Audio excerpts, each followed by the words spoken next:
What's up, Nerd Nation? It's your boy Trey, and you are awesome. So, it's What's Up Wednesday. I wanted to record in the truck, but I received a collection of questions about collections. So, I decided instead of today recording in the truck, I was going to record in the garage. That way I could show y'all some of my personal collection. So that's kind of where we're at. We're in the garage talking about collections because we got a collection of questions. So y'all stay tuned. I'm very excited to show y'all some of my favorite pieces out of my personal collection and talk to y'all kind of about what they mean to me, where they came from, and why I hold them so dear. So y'all stay tuned and let me know what you think about the collection of questions about collections.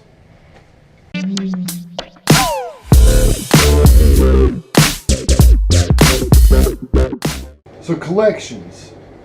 Collections mean a lot of different things to different people, and for me, it is an extension of my fandoms and who I enjoy supporting, and characters that have really stuck out to me.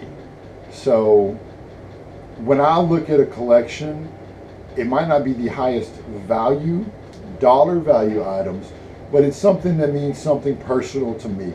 So my personal collection consists of a lot of different stuff that's meaningful to me. So this collection is meaningful to me, but it's not meaningful to everybody else.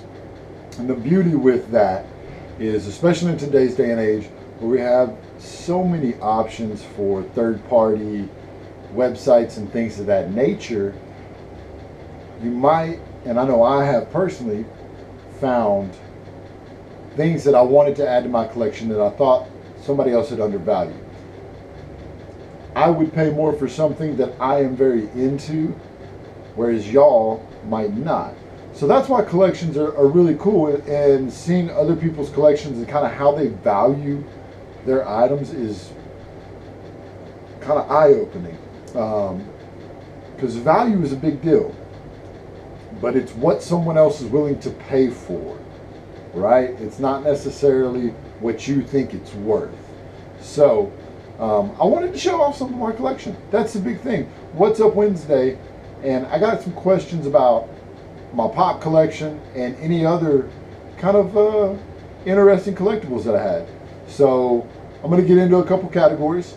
And these were categories that were brought up specifically. Of course, the number one category that I get asked about because of my previous videos, my pop hunting videos, is my pop collection.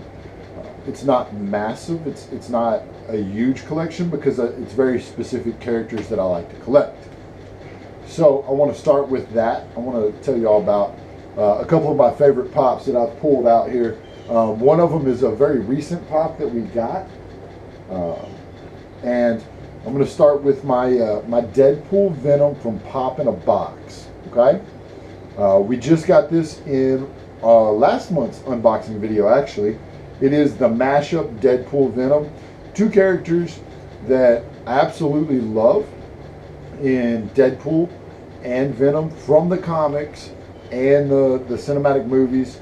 Hopefully we're going to get Venom introduced into the MCU properly, as well as Spider-Man. I think that would be very cool.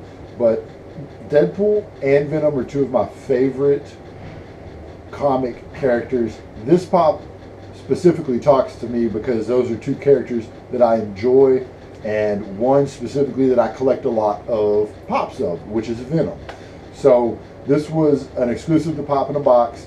Value on it is not high, but it was definitely something that when I saw this pop, like many other collectibles, it kind of spoke to me.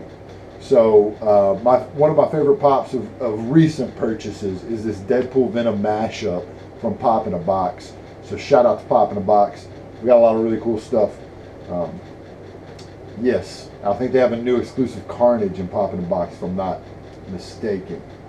So now my quote unquote holy grail is personal. It's not a $600 pop, but one that is absolutely my favorite pop is the Marvel Collector's Core, not Marvel, Star Wars Smugglers box, exclusive to Boba Fett. You can't really see it very well. I don't like taking them out of the box and the protectors too much, but there's the back. It's super cool. The jetpack with the flames, I love it. Fett, for y'all that know me, is one of my dudes. He is by far one of my favorite characters in the Star Wars universe. I have a half sleeve Star Wars tattoo, and Boba Fett and Slave One the ship are both featured right on a predominant spot on my arm. So Fett is one of the most collected characters in my collection. So I wanted to, this is my favorite pop from Boba Fett by far. Now I've got several, the prototype armor from Walgreens and other ones.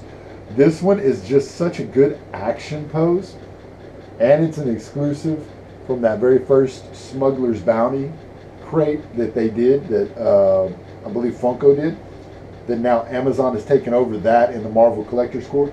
But those are two pops. One very recently received pop, and then my all-time favorite pop in my collection. Like I said, it's not a multiple $100 value pop, but it's one of those where if you know me and you know my Boba Fett fandom, you'll notice that it kind of carries through into other categories in what we're going to go through today. You'll notice in a minute really kind of what we're getting into.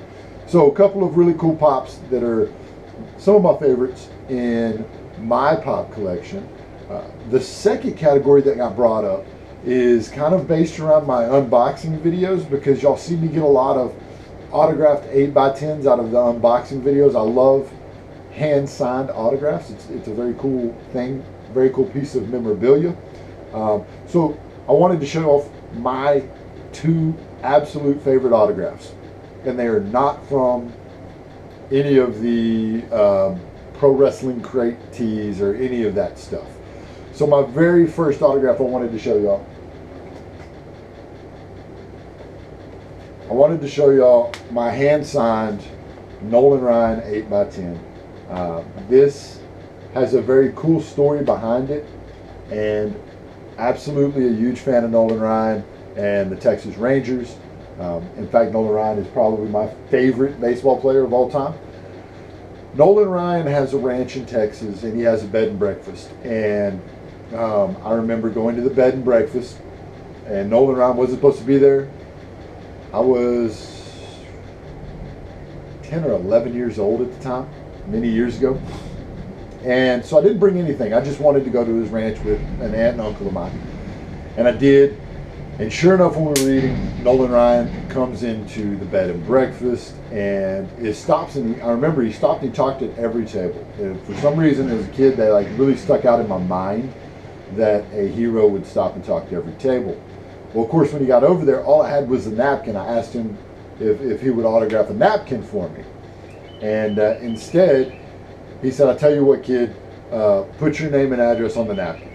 And so I did, and I gave it to him. And much to my surprise, he actually sent me a hand-signed 8x10 in the mail several months later. It just showed up. By far one of the coolest experiences I've had, and reason that it's very near and dear to me is because of the story that goes into this particular autograph.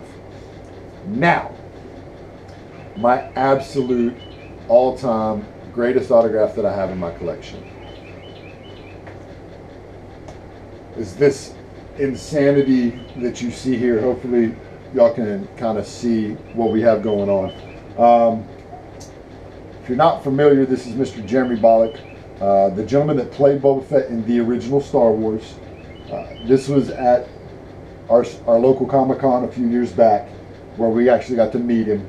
And I had made a painting of the iconic helmet, and actually asked him to inscribe it. He's no good to me dead, and he did. He was very gracious.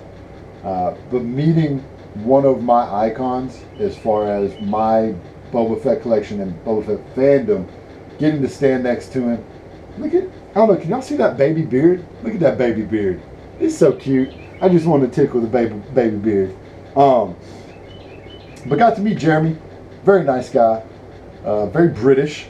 Did not expect that. And shorter than I pictured him in my head as a kid growing up watching Star Wars, larger than life figures. Standing next to him, it was a eye opening how tall he actually was. So my all time greatest autograph I have is a painting I did, autographed by Mr. Boba Fett himself, and then the picture to accompany it that when we met him. So autograph wise, the two of my favorite autographs in my collection. These are again personal opinion on the autographs, but yes, a little backstory on those autographs and how I got those and why they're so important to me.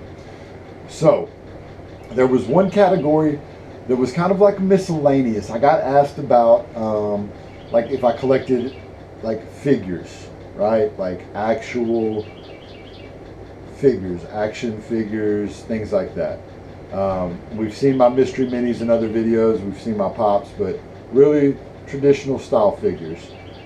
Also got asked if I had anything that was just kind of off the wall type of stuff. And so I definitely have a couple of things that would fall into kind of that miscellaneous category. And yeah, I wanted to share those with y'all as well. So a couple of miscellaneous items.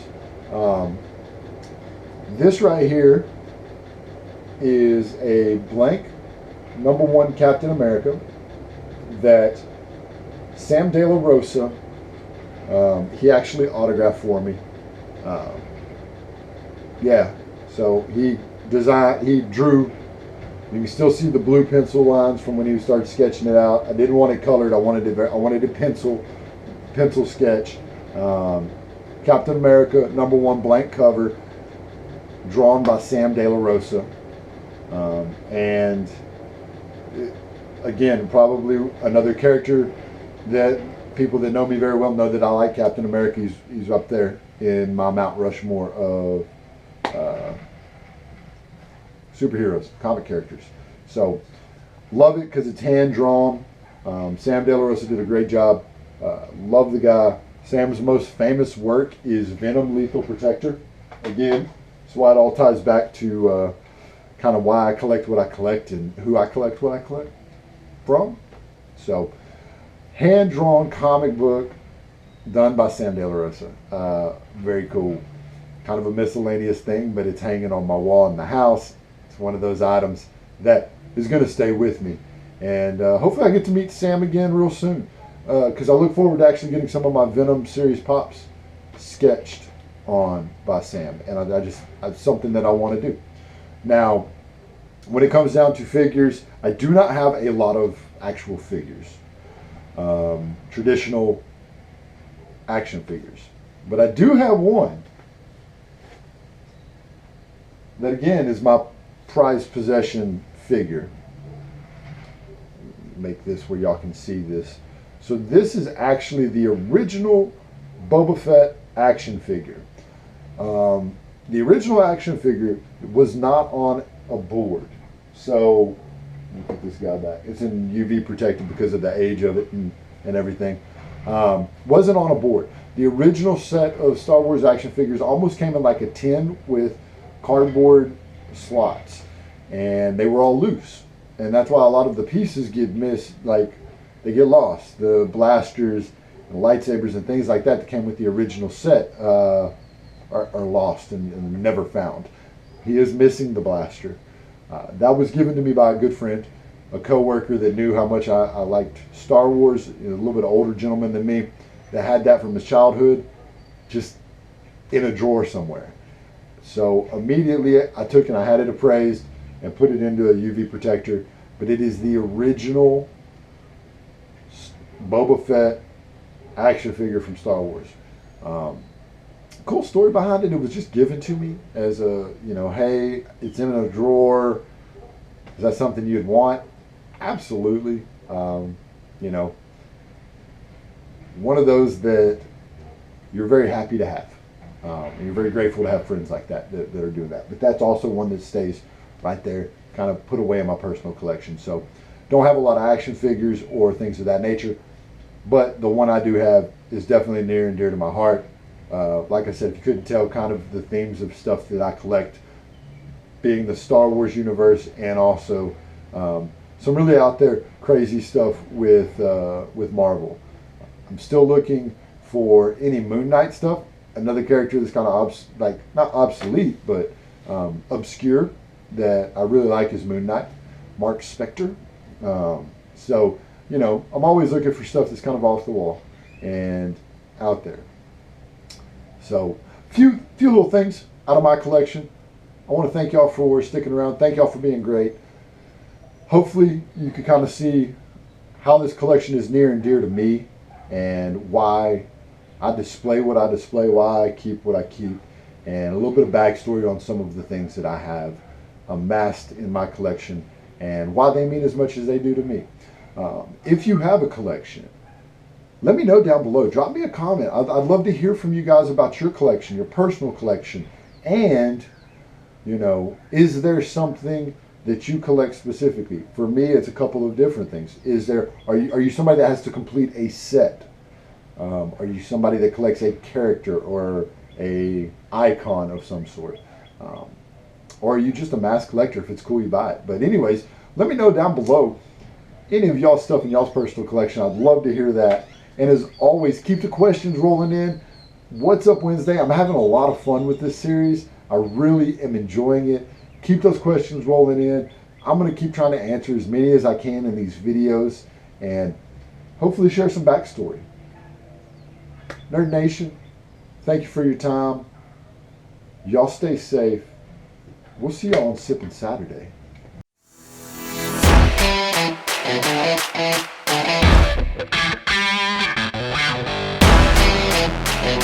Yeah.